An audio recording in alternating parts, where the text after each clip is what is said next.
Hola y bienvenidos al único y primer podcast de contratación estatal en Colombia.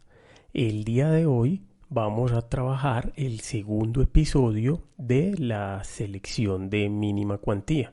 Recordemos que en el episodio anterior trabajamos toda la primera parte de la selección de mínima cuantía, explicando sus antecedentes y algunos aspectos generales sobre el nacimiento jurídico de este proceso. Entonces, el episodio de hoy, que hace parte del módulo 4, vamos a tocar ya la reglamentación y la ley que trajo ya a la vida jurídica este proceso de selección de mínima cuantía.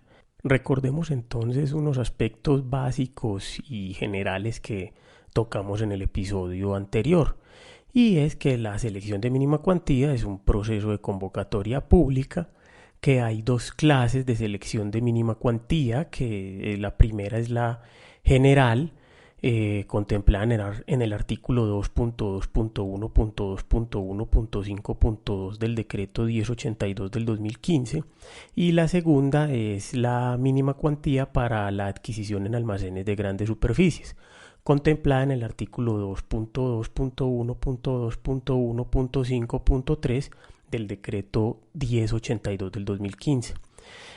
A su misma vez que la mínima cuantía solo tiene una etapa, diferente a los demás procesos de convocatoria pública que ya hemos analizado en episodios anteriores, que es un proceso que nace convocado, es decir, no se puede descartar en el SECOP como los demás procesos que nacen en borrador. Que esta mínima cuantía tiene unos estudios previos, pero que son diferentes a los establecidos en el numeral primero del artículo 30 de la Ley 80 de 1993, que no tiene el acto administrativo de apertura o resolución de inicio que tienen los demás procesos de convocatoria pública, que no tiene ni un proyecto de pliego de condiciones ni unos pliegos definitivos, acá se llama es invitación, y que no requiere aviso de convocatoria, como en los demás procesos de convocatoria pública.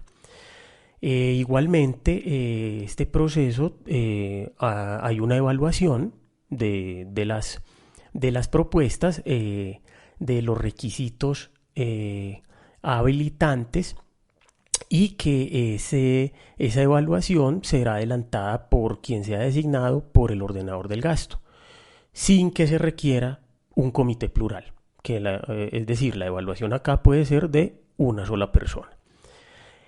En este proceso también hay una adjudicación, pero no por medio de una resolución de adjudicación, sino de una carta de aceptación. No hay audiencias de ningún tipo. Es decir, puede haber una audiencia de apertura de ofertas. Es la única audiencia que puede haber. Y eso si lo llevamos por el SECOP 1, porque por el SECOP 2 ya no hay necesidad de este tipo de audiencias. Entonces, ya entrando en materia, el artículo 94 de la Ley 1474 del 2011 nos dice de la transparencia en contratación de mínima cuantía. Y resulta que este artículo le adicionó al artículo 2 de la Ley 1150 de 2007 un numeral. Y ese numeral nos dice que la contratación cuyo valor no exceda el 10% de la menor cuantía de la entidad, independientemente de su objeto, se efectuará de conformidad con las siguientes reglas. Ojo con ese término, independientemente de su objeto. Es decir, por selección de mínima cuantía se puede hacer cualquier proceso en contratación estatal. Cualquier cosa es cualquier cosa. Se puede hacer obras, se puede hacer consultoría, se pueden adquirir bienes, se puede hacer de todo, porque la misma norma nos dice que independientemente de su objeto. Entonces, muchas veces le preguntan a uno que la entidad requiere comprar unas sillas y que esas sillas tienen un monto muy bajo, es decir, están en la mínima cuantía de determinada entidad. que si hay que llevarlo por subasta inversa porque tiene características técnicas uniformes. La respuesta es no. Si está dentro de la menor cuantía de la entidad, del 10% de la menor cuantía de la entidad, es decir, es una mínima cuantía, así tenga características técnicas uniformes, se adelanta, es un proceso de selección de mínima cuantía. No hay necesidad de irnos a una subasta inversa que dure más de un mes por adquirir unas sillas que valen, un ejemplo, 5 millones de pesos.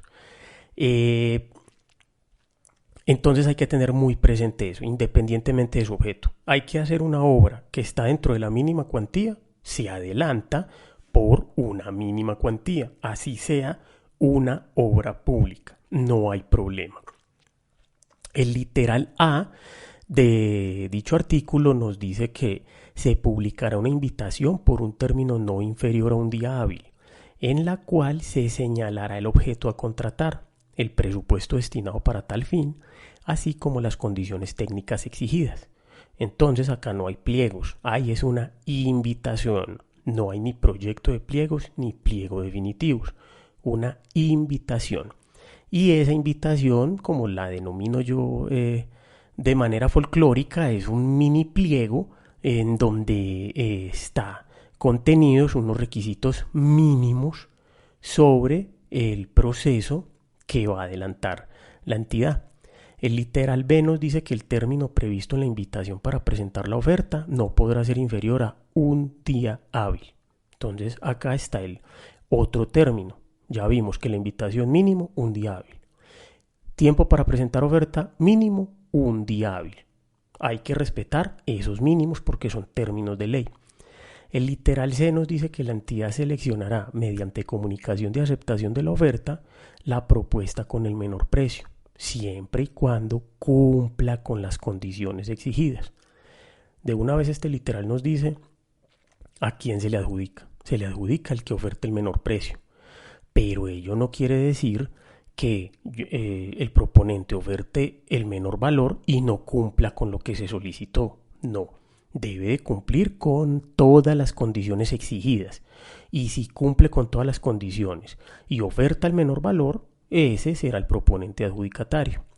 El literal D nos dice que la comunicación de aceptación, junto con la oferta, constituyen para todos los efectos el contrato celebrado, con base en lo cual se efectuará el respectivo registro presupuestal. Acá no hay contrato como tal, no está la minuta que siempre elaboramos con todo ese montón de formalidades, la minuta de 5, 6 hojas, 10 hojas, no. Acá la carta de aceptación que elabore la entidad y la oferta que haya presentado el proponente, esos dos documentos constituyen para todos los efectos el contrato. Ya con el pasar de los años, todo el mundo se acostumbró a este tema. Las empresas, las aseguradoras, ya saben que estos dos documentos hacen el contrato. Al principio, cuando nos tocó estrenar este proceso, era un problema, porque siempre las empresas privadas decían a la entidad cuando se les adjudicaba y en dónde está el contrato, deme el contrato. Entonces había que entrarles a explicar lo que dice la norma. En ese mismo sentido, las aseguradoras exigían exactamente lo mismo, no sacaban pólizas por nada del mundo, porque no había contrato. Entonces había que explicarle la norma y decir que la carta de aceptación y la oferta hacían las veces de contrato. En fin, a regañadientes, en especial las aseguradoras, aceptaron el tema y ya pues con la publicación de la carta de aceptación y de la oferta en el SECOP, el contratista o el proponente adjudicatario las imprime, las lleva a la aseguradora y se les expide la póliza en el eventual caso que se les solicite pólizas. Porque en este proceso de mínima cuantía no es obligatorio solicitar pólizas. El parágrafo primero de este artículo nos dice que las particularidades del procedimiento aquí previsto, así como la posibilidad que tengan las entidades de realizar estas adquisiciones en establecimientos que correspondan a la definición de gran almacén señalada por la Superintendencia de Industria y Comercio, se determinarán en el reglamento que para el efecto expida el Gobierno Nacional. Esta es la segunda modalidad de mínima cuantía, que es para grandes superficies, que más adelante la vamos a analizar. El parágrafo segundo nos dice que la contratación a que se refiere el presente artículo se realizará exclusivamente con las reglas en él contempladas y en su reglamentación. En particular, no se aplicará lo previsto en la Ley 816 de 2003 ni en el artículo 12 de la Ley 1150 de 2007. El parágrafo tercero, que este parágrafo fue adicionado por el artículo 42 de la Ley 1955 de 2019, nos dice que en aquellos eventos en que las entidades estatales deban contratar bienes o servicios de características técnicas uniformes que se encuentren en un acuerdo marco de precios y cuyo valor no exceda del 10% de la menor cuantía, las entidades deberán realizar la adquisición a través de la tienda virtual del Estado colombiano, siempre que el bien o servicio esté disponible por este medio.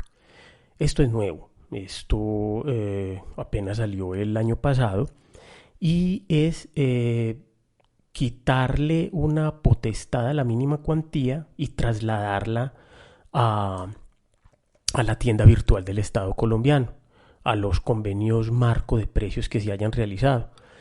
Es decir, si la entidad va a adquirir un bien, pero ese bien está dentro de un acuerdo marco de precios, lo puede adquirir por la tienda virtual del Estado colombiano, por ese acuerdo marco de precios, sin necesidad de acudir al proceso de convocatoria pública de selección de mínima cuantía. Este tema es interesante, le da mayor celeridad a la contratación, de tal suerte que lo he visto con buenos ojos por esos motivos. Las entidades que no se encuentren obligadas a hacer uso del acuerdo marco de precios igualmente podrán utilizar esta figura antes que la selección por mínima cuantía, es decir, la del acuerdo marco de precios. Entonces, las entidades estatales tienen que tener presente si si hay algún acuerdo marco de precios que tenga los bienes que requiera la entidad para adelantar el proceso por ese medio, o si no, pues lo adelanta por la selección de mínima cuantía.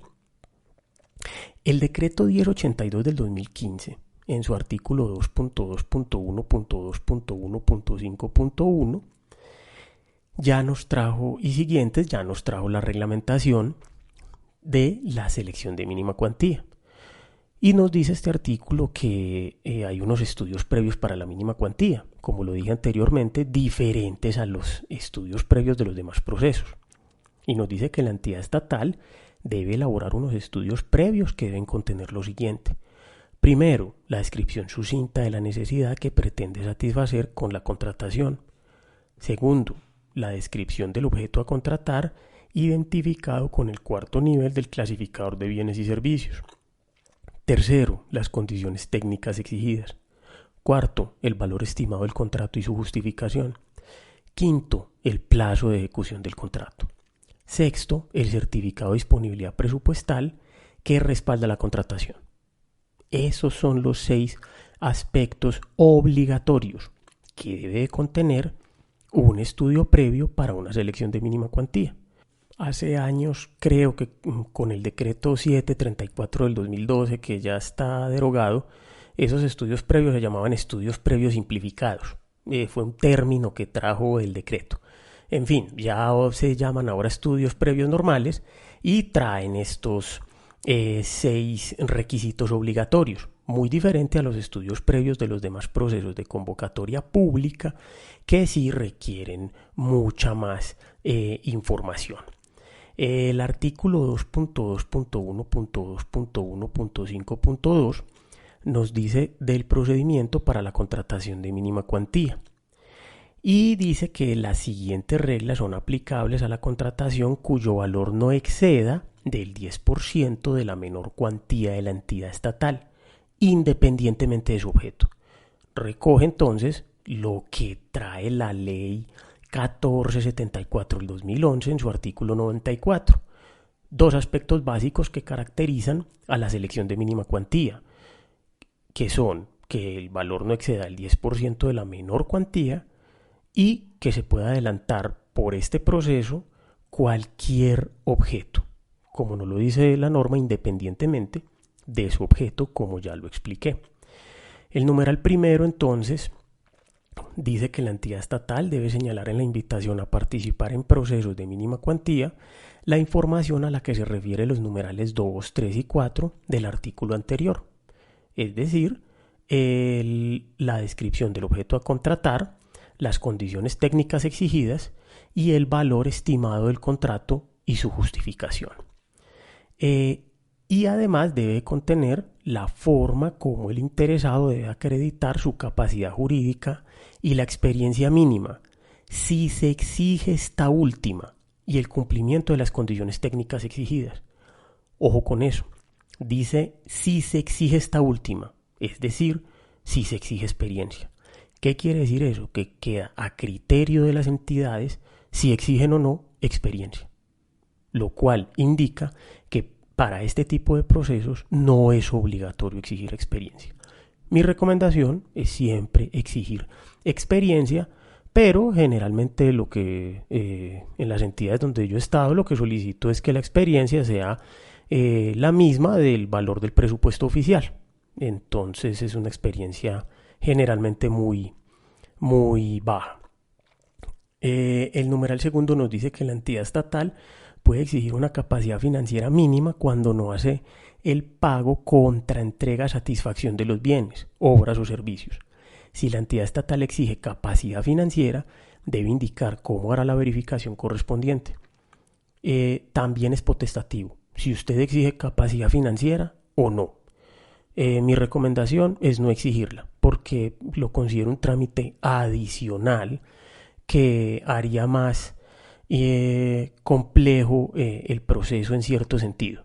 Obviamente, pues si se exige, pues no hay problema, siempre y cuando sea una capacidad financiera proporcional, es decir, muy baja, que tenga relación con este tipo de procesos. El numeral tercero nos dice que la invitación se hará por un término no inferior a un día hábil, obviamente lo mismo de la ley. Si los interesados formulan observaciones o comentarios a la invitación, estos serán contestados por la entidad estatal antes del vencimiento del plazo para presentar ofertas. Es decir, yo puedo publicar una invitación mínimo un día hábil, de lunes hasta lunes 4 de la tarde hasta el martes a las 4 de la tarde. Hasta el martes, hasta antes de las 4 de la tarde, yo puedo responder observaciones que le realicen a la invitación. Y lo tengo que hacer. Ese es el término que da la norma. El numeral 4 nos dice que la entidad estatal debe revisar las ofertas económicas y verificar que la de menor precio cumple con las condiciones de la invitación. Si ésta no cumple con las condiciones de la invitación, la entidad estatal debe verificar el cumplimiento de los requisitos de la invitación de la oferta con el segundo mejor precio, y así sucesivamente. Entonces, si a mí en un proceso me entregan 5 propuestas, la primera que entro a revisar y a evaluar es la del menor valor, pero tengo que revisar que esa propuesta de menor valor sí cumpla con los requisitos que se solicitaron en la invitación. Esto parece mentira, pero sí ocurre. Muchas veces la primera propuesta, la de menor valor, no cumple con lo requerido. En especial requisitos técnicos que son insubsanables. Entonces hay que pasar a la de segundo menor valor. En la práctica sí ocurre. No mucho, pero sí ocurre. El numeral quinto nos dice que la entidad estatal debe publicar el informe de evaluación durante un día hábil. Dos cosas para aclarar. La primera es que mucha gente me ha tocado con gente que dice que en la mínima cuantía no existe informe de evaluación, que así no se llama. Les comento a esas personas que así sí se llama.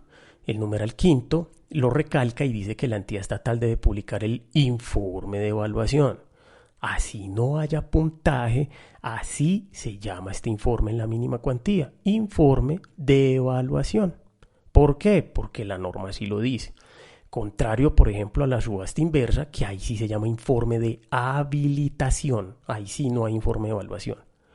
Acá se llama informe de evaluación, que el informe de evaluación no tiene puntaje, que se limita a decir cumple o no cumple, es otra cosa. Pero así lo denominan la norma, informe de evaluación. Y el segundo punto es que dicho informe debe estar publicado mínimo durante un día hábil. El numeral sexto nos dice que la entidad estatal debe aceptar la oferta de menor precio siempre que cumpla con las condiciones establecidas en la invitación a participar en procesos de mínima cuantía. En la aceptación de la oferta, la entidad estatal debe informar al contratista el nombre del supervisor del contrato. Es el único proceso de convocatoria pública en donde exigen que en la carta de aceptación se diga el nombre del supervisor del contrato, ni siquiera el cargo, lo dice muy claro, el nombre del supervisor. Entonces, en la carta de aceptación, en donde se dice a quién se le va a adjudicar, por qué valor, el plazo de ejecución que va a tener, hay que adicionarle el nombre del supervisor del contrato. El numeral 7 nos dice que en caso de empate, la entidad estatal aceptará la oferta que haya sido presentada primero en el tiempo. Ojo, acá el desempate es diferente a los demás procesos de convocatoria pública.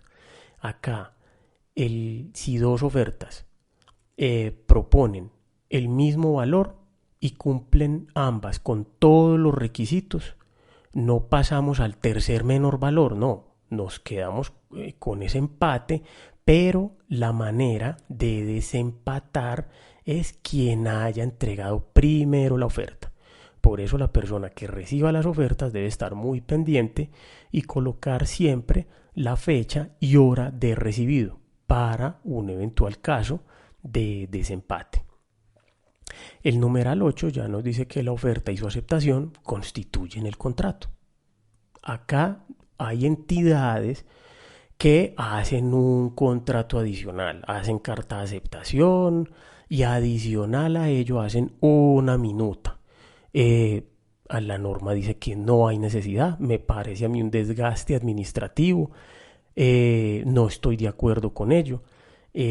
¿Por qué? Porque la misma norma dice que la carta de aceptación y la oferta son el contrato, entonces no hay necesidad de hacer un documento adicional. Esta es la explicación de la mínima cuantía general. Entonces, este procesito es supremamente corto. Se publica una invitación, entregan unas propuestas. Esas propuestas se evalúan. Generalmente lo que se evalúa acá es si presentó la cédula, si la experiencia, si se solicitó, que cumpla con los requisitos técnicos, la seguridad social. Entonces es colocar cumple, cumple, cumple. Y si no cumple, pues se le coloca que no cumple, y si es subsanable, también se le debe de dar la oportunidad para subsanar. Obviamente, para subsanar, ¿qué? Como acá no hay factores calificables, como en los otros procesos de convocatoria pública, que recordemos que lo que se subsana es lo que no se califica y lo que se califica es insubsanable. Acá entonces lo insubsanable es lo técnico, que sean requisitos indispensables para la comparación de las ofertas. El tema técnico es insubsanable. Yo pedí 10 computadores y me están ofertando 8. Ya ahí me está diciendo, me está ofertando menos de lo que solicitó la entidad. Eso es un requisito técnico, es insubsanable. Yo pedí en un computador que tuviera 500 gigas de disco duro y me ofertaron un computador con 100 gigas de disco duro. Eso es insubsanable porque es técnico. Si lo pusiéramos a subsanar, obviamente mejoraría la oferta y podría ganar. Ya el tema de que no presentó la seguridad social, no presentó la copia de la cédula, pues obviamente eso es subsanable y se le debe de dar un término para que subsane esos requisitos. Luego entonces se publica el informe de evaluación. Ese informe de evaluación puede ser objeto de observaciones y posteriormente se publica la carta de aceptación y se termina el proceso de mínima cuantía, el proceso general. Dejemos mejor acá este episodio y más bien la selección de mínima cuantía la voy a tratar entonces en 3 episodios. En el próximo episodio, que ya sería el tercer episodio, donde ya finalizaríamos la selección de mínima cuantía, vamos a analizar entonces el artículo 2.2.1.2.1.5.3 del decreto 1082 del 2015 y a tocar unos aspectos muy generales sobre la selección de mínima cuantía para la adquisición en grandes superficies. Y por último, miraríamos entonces las 11 conclusiones sobre este proceso de selección de mínima cuantía.